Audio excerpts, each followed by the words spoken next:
못 본 척할 수가 없구나. 눈 속에 버려진 갓난 쌍둥이. 입술은 파랗게 질려 있었고 작은 주먹은 꽁꽁 얼어붙어 있었습니다. 하루 한 끼도 힘든 과부가 두 아이를 품에 안았습니다. 5년이 흘렀습니다. 엄마, 우리 때문에 위험해질 수도 있어요. 5살 아이가 울먹이며 말했습니다. 너희는 내 자식이다. 엄마가 너희를 지킬 것이다. 칼을 든 사내들 앞에서 과부는 두 팔을 벌려 막아섰습니다. 핏줄이 있든 없든 이 아이들은 제 자식입니다. 그날 밤 밝혀진 아이들의 정체. 과부의 선택은 한 여인의 인생을 완전히 바꿔놓았습니다. 그 이야기 지금 시작하겠습니다. 안녕하세요. 사랑방 야담에 오신 여러분 반갑습니다.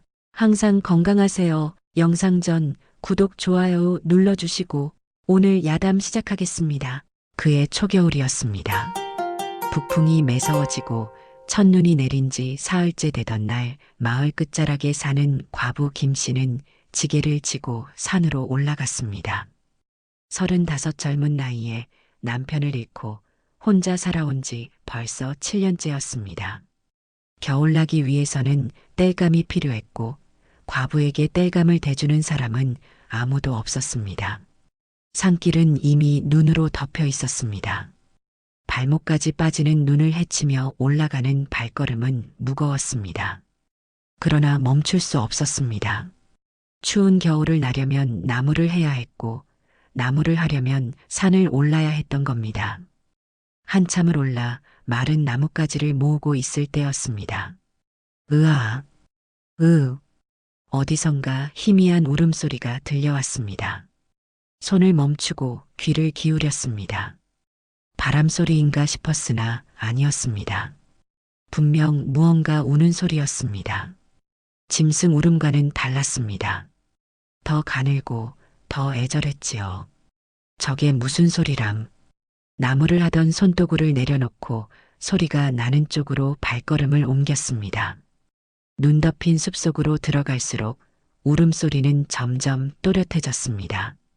그리고 마침내 큰 소나무 아래 눈 속에 파묻힌 무언가를 발견했습니다. 해진 광목 천에 쌓인 작은 꾸러미가 2개 있었습니다. 이게 무엇람? 황급히 달려가 눈을 헤치고 꾸러미를 들어 올렸습니다. 차가운 천을 열자 그 안에는 갓난 아기가 들어 있었습니다. 아니, 아기가 둘이었습니다. 쌍둥이 사내 아이들이었습니다. 파리한 얼굴에 입술은 파랗게 질려 있었고 작은 주먹은 꽁꽁 얼어붙어 있었습니다. 아이고, 손이 떨렸습니다. 누가 이 추운 산속에 갓난아기를 버려두었단 말입니까? 아이들은 아직 숨이 붙어 있었으나 금방이라도 얼어 죽을 판이었습니다. 순간 주저했습니다. 자기 혼자 먹고 살기도 빠듯한 형편이었습니다. 남의 아이를 걷어 키울 여력은 없었습니다. 그러나 이대로 두고 가자니 마음이 찢어지는 듯 했습니다. 아이들은 계속 가느다랗게 울고 있었습니다. 그 울음은 살려달라는 애원이었습니다. 못 본 척할 수가 없구나. 결국 두 아이를 모두 품에 안았습니다. 지게에 실어둔 나무찜은 그대로 두고 아이들만을 안고 산을 내려오기 시작했습니다. 눈길은 미끄러웠고 발걸음은 더뎠습니다. 하지만 멈추지 않았습니다. 품속에서 아이들의 체온이 조금씩 돌아오는 게 느껴졌습니다. 그날은 알지 못했습니다. 자신이 내린 이 선택이 남은 인생을 완전히 바꿔놓을 줄은 말입니다. 산에서 내려온 과부는 아이들을 방바닥에 눕혔습니다. 아궁이에 불을 지피고 방을 덮였습니다. 얼어붙은 작은 손과 발을 천천히 녹이며 한숨을 내쉬었습니다. 살아는 있으나 이제 어찌한단 말입니까? 젖도 없고 먹일 것도 없는데 집에는 쌀이 2대도 남지 않았습니다. 아이들을 먹일 젖은 당연히 없었습니다. 쌀을 물에 불려 곱게 갈아 미음을 쑤었습니다. 손가락에 묻혀 아이들 입에 조금씩 넣어 주었습니다. 아이들은 그제야 울음을 그쳤습니다. 다음 날부터 마을에 소문이 퍼졌습니다. 과부가 산에서 쌍둥이를 주워왔다는 소문이었습니다. 이웃들이 하나둘 찾아왔습니다. 아이고, 과부댁. 그 아이들을 어찌 키우려고 그러시오? 관가에 말씀드려 맡기시오. 혼자 몸으로 두 아이를 키운다는 게 말이나 됩니까? 이웃들의 말은 틀리지 않았습니다. 혼자 두 아이를 키운다는 것은 불가능에 가까웠습니다. 그러나 고개를 저었습니다. 며칠만 더 보겠습니다. 아이들이 조금 기운을 차리면 그때 생각해 보겠습니다. 하지만 며칠이 지나도 아이들을 관가로 보내지 않았습니다. 아이들은 울음이 적었습니다. 배가 고파도 크게 울지 않았습니다. 그저 작은 입을 벙긋거리며 과부를 바라볼 뿐이었습니다. 그 눈빛을 보고 있으면 아이들을 보낼 수가 없었습니다. 자기 밥을 줄였습니다. 하루 두 끼를 한 끼로 줄이고 그나마도 죽으로 때웠습니다. 아껴둔 쌀로 아이들 미음을 쓰고 자신은 채소죽으로 배를 채웠습니다. 밤이면 아이들을 양쪽에 눕혀놓고 가만히 말했습니다. 너희를 버리지는 않을게. 내가 살 길을 찾아볼 테니 조금만 기다려다오. 한 달이 지나자 아이들은 눈에 띄게 살이 올랐습니다. 얼굴에 핏기가 돌고 손발에 힘이 생겼습니다. 과부는 아이들을 형, 동생이라 불렀습니다. 먼저 나온 아이가 형, 나중에 나온 아이가 동생이었습니다. 그런데 아이들은 보통 아기들과 달랐습니다. 울음이 적은 것도 그렇지만 눈빛이 남달랐습니다. 갓난아기라고는 믿기 어려울 만큼 또렷하고 깊은 눈을 하고 있었습니다.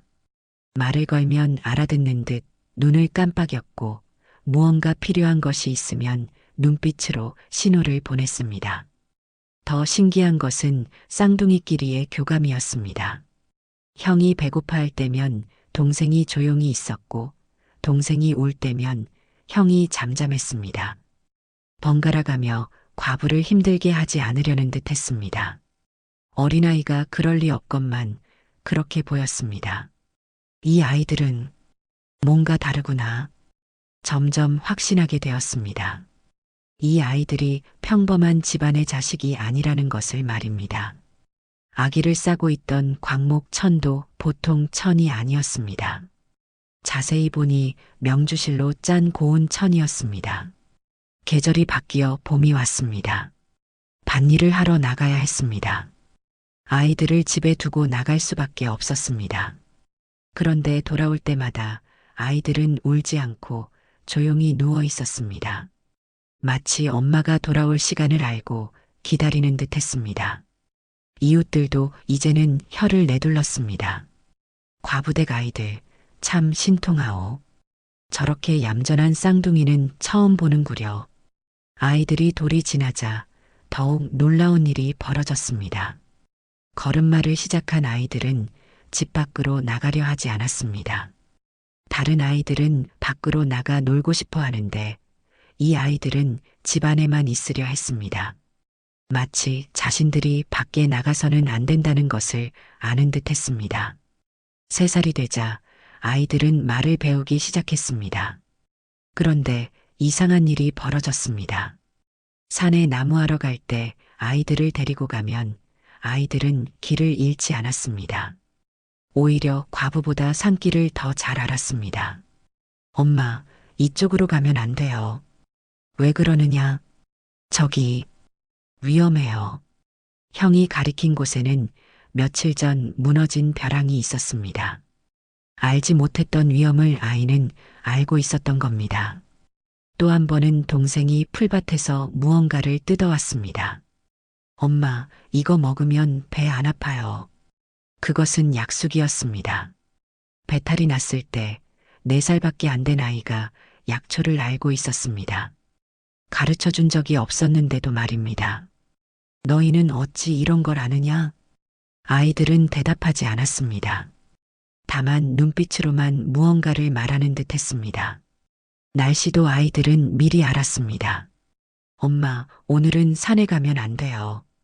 비가 올 거예요. 하늘이 저렇게 맑은데 무슨 소리냐? 그러나 해가 넘어갈 무렵 정말로 소나기가 쏟아졌습니다. 아이들의 예감은 틀린 적이 없었습니다. 두려움을 느끼기 시작했습니다. 이 아이들이 무언가를 숨기고 있다는 것을, 평범한 아이들이 아니라는 것을 깨달았습니다. 밤에 아이들을 재우며 속으로 물었습니다. 너희는 누구냐고. 하지만 입 밖으로 내지는 못했습니다.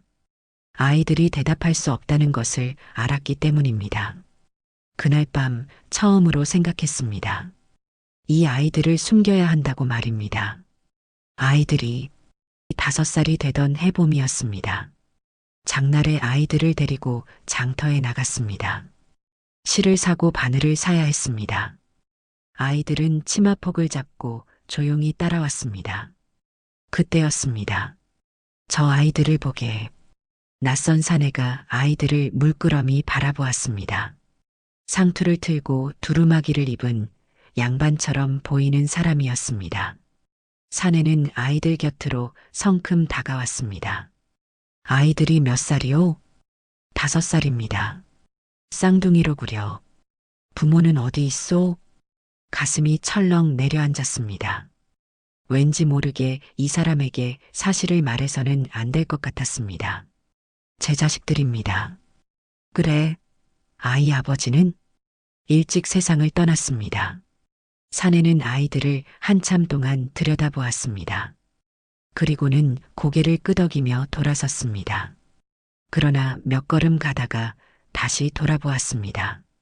아이들을 다시 한번 확인하듯이 말입니다. 서둘러 장을 보고 집으로 돌아왔습니다. 마을로 돌아오는 길에 뒤를 여러 번 돌아보았습니다. 누군가 따라오는 느낌이 들었던 겁니다. 하지만 아무도 없었습니다. 그날 밤부터 아이들을 밖에 내보내지 않았습니다.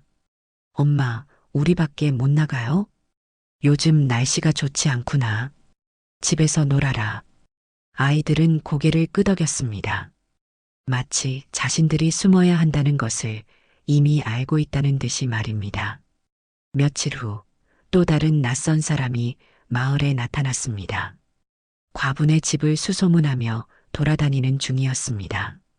이웃이 몰래 와서 알려주었습니다. 과부댁, 누가 댁집을 찾고 있어? 아이들 일로 물어보는 것 같은데. 그날 밤 아이들을 데리고 사흘 동안 산속 움막에 숨어 있었습니다.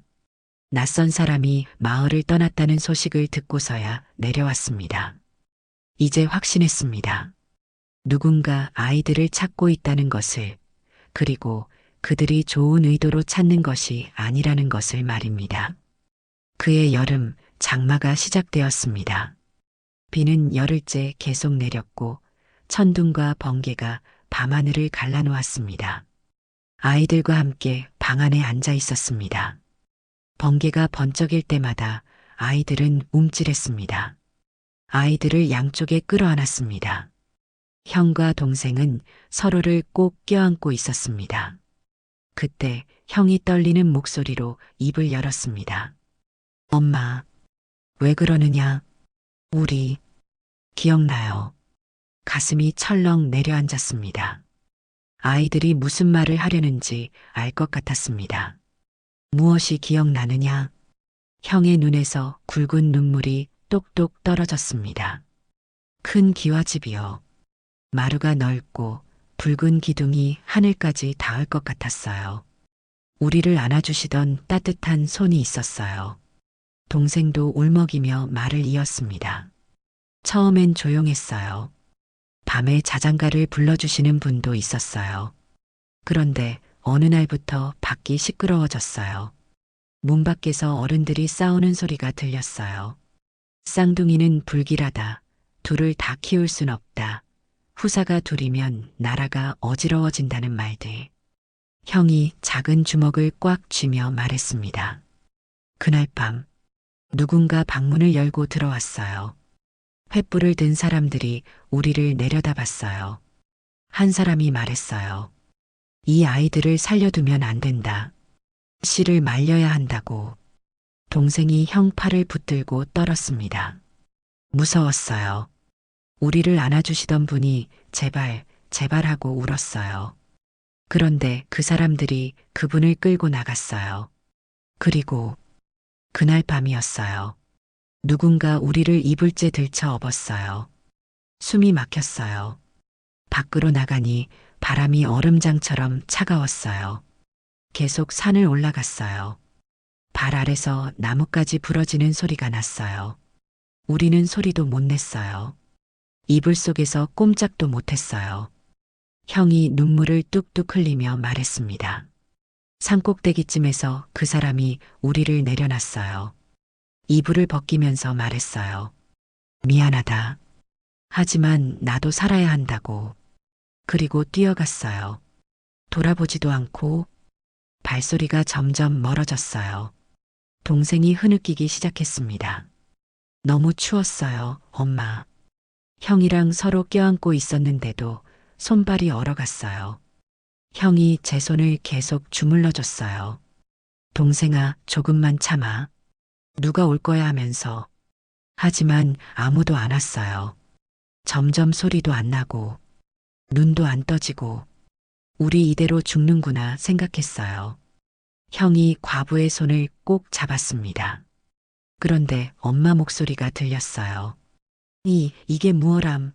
하시던 그 목소리. 따뜻한 손이 우리를 안아줬어요. 그때 알았어요. 우리를 살려줄 사람이 왔다는 걸. 아이들을 더욱 꽉 끌어안았습니다. 아이들의 작은 몸이 파들파들 떨리고 있었습니다. 5살 아이들이 기억하고 있었던 겁니다. 죽음의 문턱에서 버려졌던 그 처절한 밤을 말입니다. 엄마, 형이 고개를 들어 과부의 눈을 똑바로 바라보았습니다. 엄마는 무섭지 않아요? 우리 때문에 위험해질 수도 있어요. 우리를 찾는 사람들, 나쁜 사람들일 거예요. 엄마까지 다치게 할지도 몰라요. 아이들의 머리를 쓰다듬었습니다. 눈물이 뺨을 타고 흘러내렸습니다. 너희는 내 자식이다. 누가 뭐래도 어떤 일이 있어도 너희는 내 자식이다. 하지만 엄마를 믿어라. 아무도 너희를 데려가지 못하게 할 것이다. 설령 하늘이 무너지고 땅이 갈라져도 엄마가 너희를 지켜낼 것이다. 그날 밤 아이들은 품에서 한참을 울었습니다. 5살 아이들이 흘리기에는 너무나 깊은 슬픔의 눈물이었습니다. 그들은 자신들이 태어나서는 안 될 존재였다는 것을, 누군가에게는 없어져야 할 존재였다는 것을, 그래서 죽도록 버려졌다는 것을 이미 알고 있었던 겁니다. 잠들지 못했습니다. 창밖을 내다보며 생각했습니다. 이 아이들을 어떻게 지킬 것인가? 어떻게 숨길 것인가? 그리고 언젠가 그들이 찾아온다면 목숨을 걸고서라도 어떻게 막아낼 것인가를 말입니다. 비는 밤새 쏟아졌습니다. 천둥 소리는 마치 하늘이 울부짖는 듯 했습니다. 가을이 왔습니다. 마을에 늙은 학자 한 분이 머물게 되었습니다. 벼슬에서 물러나 고향으로 가는 길이라 했습니다. 며칠 쉬어가겠다며 마을 어기 주막에 머물렀습니다. 학자는 산책을 즐겼습니다. 어느 날 집 앞을 지나가다 마당에서 노는 아이들을 보게 되었습니다.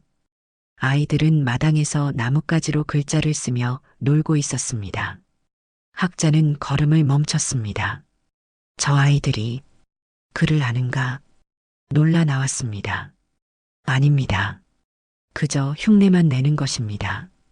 흉내? 저건 흉내가 아니오. 학자는 마당으로 들어와 아이들이 쓴 글자를 보았습니다. 그리고 깊은 한숨을 내쉬었습니다. 이니에지. 이 아이들은 누구의 자식이요?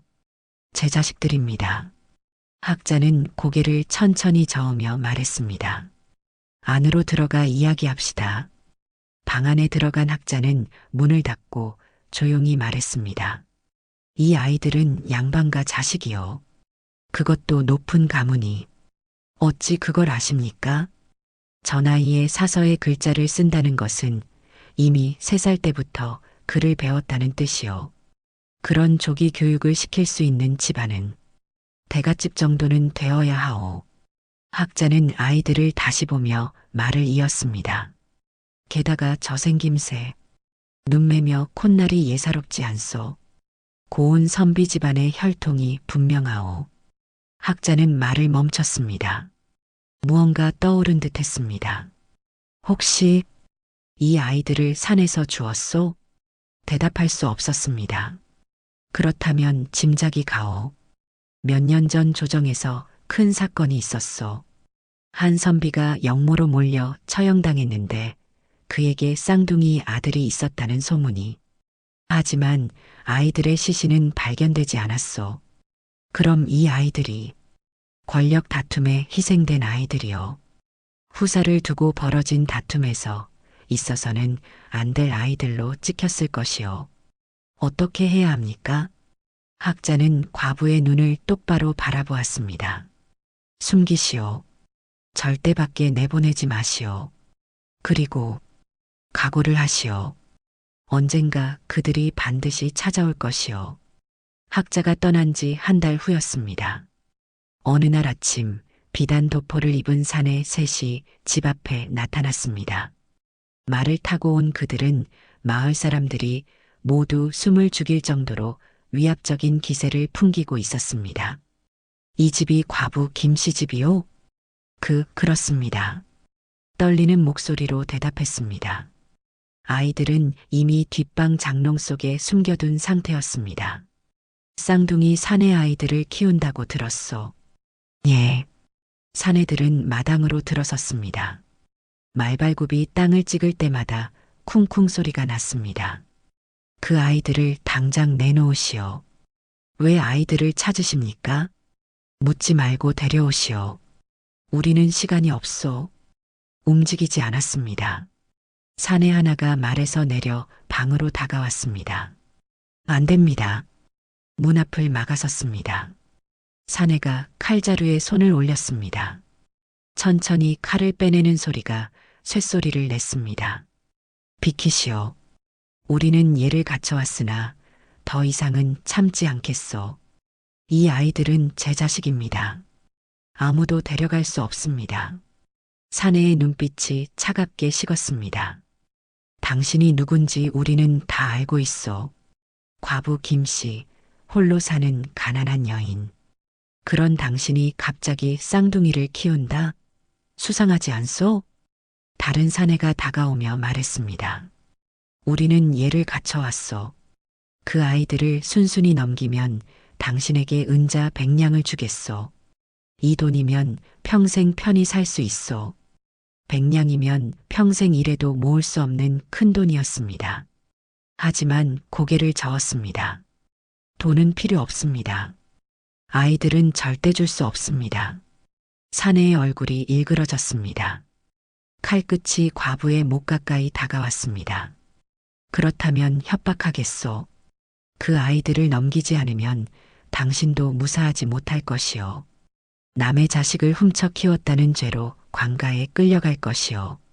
무슨 죄가 있다고 저를 해치겠습니까? 죄는 만들면 돼요. 관가는 우리 편이요. 당신은 역적의 자식을 숨긴 영모의 공범이 되는 것이요. 삼족을 멸하는 죄목이요. 온몸이 떨렸습니다. 하지만 물러서지 않았습니다. 저 아이들은 산에 버려져 얼어 죽어가고 있었습니다. 제가 살렸습니다. 누가 버렸는지는 모르지만 이제 저 아이들은 제 자식입니다.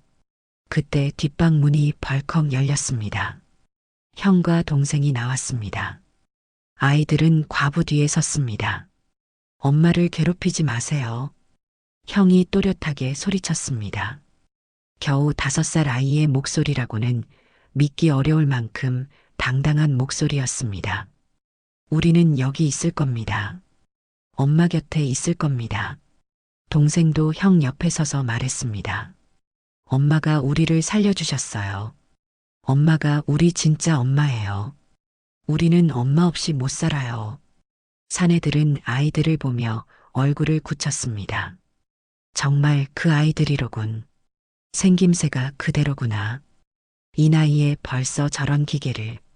사내 하나가 중얼거렸습니다. 그리고 과부를 향해 마지막으로 말했습니다. 마지막으로 말하겠소. 지금 당장 그 아이들을 넘기시오. 안 그러면, 안 그러면 어쩌시겠습니까? 아이들을 뒤로 감추며 두 팔을 활짝 벌려 문 앞에 섰습니다. 핏줄이 있든 없든 이 아이들은 제 자식입니다. 저를 먼저 죽이지 않는 한 아무도 이 아이들을 데려갈 수 없습니다. 당장 칼을 휘두르시오. 이 목을 치시오. 목소리는 떨렸지만 눈빛은 불타올랐습니다. 사내들은 서로를 바라보았습니다. 칼을 든 사내가 망설였습니다.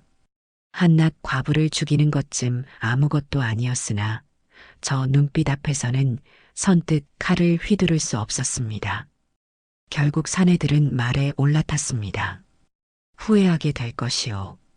우리는 다시 올 것이요. 그때는 군사들을 데리고 올 것이요. 말발굽 소리가 요란하게 멀어졌습니다.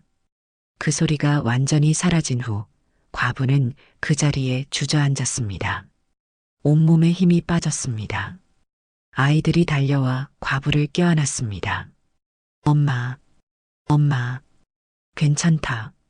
엄마는 괜찮다. 하지만 알고 있었습니다. 이것이 끝이 아니라는 것을, 더 큰 폭풍이 다가올 것이라는 것을 말입니다. 보름이 지났습니다. 어느 날 아침 마을 입구가 술렁거렸습니다. 관가의 포졸들이 때로 몰려온 것이었습니다. 과부 김 씨를 잡아들이라. 무슨 죄로 저를 잡습니까? 역적의 자식을 숨긴 죄다. 순순히 따라오라. 포졸들이 거칠게 팔을 붙잡았습니다. 아이들은 울부짖으며 과부의 치마폭을 붙잡았습니다. 엄마, 엄마를 데려가지 마세요. 괜찮다. 엄마는 괜찮다. 울지 마라. 엄마. 포졸들이 과부를 끌고 가려는 순간이었습니다. 마을 어귀에서 말발굽 소리가 천둥처럼 울려왔습니다. 한 무리의 사람들이 먼지를 일으키며 급히 달려왔습니다. 앞장선 이는 홍색 관복을 입은 높은 벼슬아치였습니다. 그 뒤로 갑옷을 입은 군관들이 칼을 찬 채 따라오고 있었습니다. 멈춰라. 벼슬아치의 호령이 마을을 뒤흔들었습니다. 포졸들이 깜짝 놀라 멈춰섰습니다. 누구시오? 감히 누구 명으로 백성을 함부로 잡아들이는가? 저희는 위에서 받은 명령을, 그 명령을 누가 내렸느냐? 당장 말하라. 포졸 두목이 떨며 대답했습니다. 현감께서 역적의 자식을 숨긴 죄인을, 그 명령은 무효다. 당장 풀어주어라. 벼슬아치가 손을 들자 군관들이 일제히 칼을 빼들었습니다. 포졸들은 겁에 질려 과부를 풀어주었습니다. 벼슬아치는 과부에게 다가왔습니다. 그리고 아이들을 보았습니다. 이 아이들이 그 쌍둥이입니까? 예, 그렇습니다. 벼슬아치는 긴 한숨을 내쉬었습니다. 그리고는 아이들 앞에 천천히 무릎을 꿇었습니다. 제가 너무 늦게 알았구나. 벼슬아치의 눈에 눈물이 맺혔습니다. 이 아이들은 제 벗의 자식들입니다. 제 친구 이진사는 나라를 걱정하던 올바른 선비였습니다. 하지만 권력 다툼에 휘말려 역모로 몰렸습니다. 과부는 숨을 죽이고 들었습니다. 억울한 누명이었습니다. 그저 윗분들의 잘못을 간언했을 뿐인데 그것이 역모가 되었습니다. 제 친구는 문초 중에 돌아가셨습니다. 벼슬아치의 목소리가 떨렸습니다. 쌍둥이 아들들도 제거 대상이 되었습니다. 불길한 징조라는 명목이었지만 진짜 이유는 후사 다툼 때문이었습니다. 이 아이들이 자라면 아버지의 억울함을 밝힐까 두려웠던 것입니다. 벼슬아치는 아이들을 바라보았습니다. 하지만 하늘이 도우셨습니다. 새로운 임금께서 즉위하시고 억울한 누명들을 풀어주셨습니다. 제 친구의 영모도 무죄로 밝혀졌고 잘못을 저지른 자들이 모두 처벌받았습니다. 그럼 이 아이들을 데려가시겠습니까? 과부의 목소리가 떨렸습니다. 벼슬아치는 고개를 저었습니다. 아닙니다. 그건 아이들이 정할 일입니다. 그가 아이들에게 물었습니다. 너희는 아버지의 집안으로 돌아가고 싶으냐? 큰 기와집에서 양반으로 살 수 있다.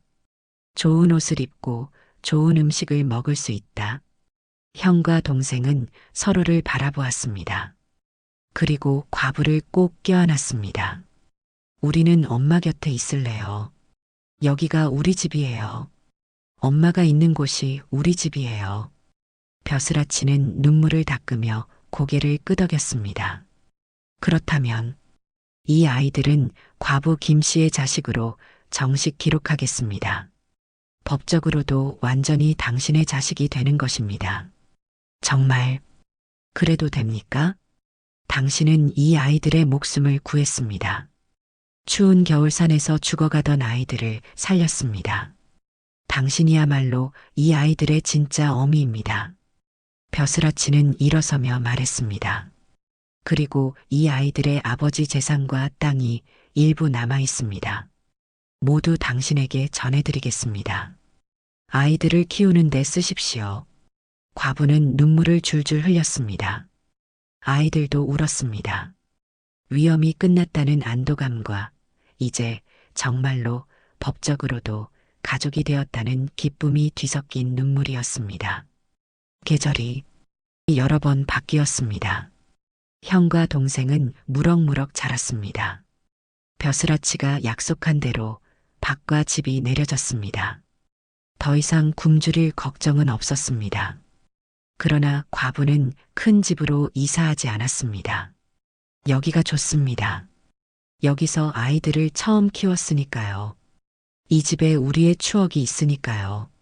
아이들은 서당에 다니며 글을 배웠습니다. 똑똑한 형제는 금방 선비들 사이에서도 이름이 알려졌습니다. 하지만 아이들은 교만하지 않았습니다.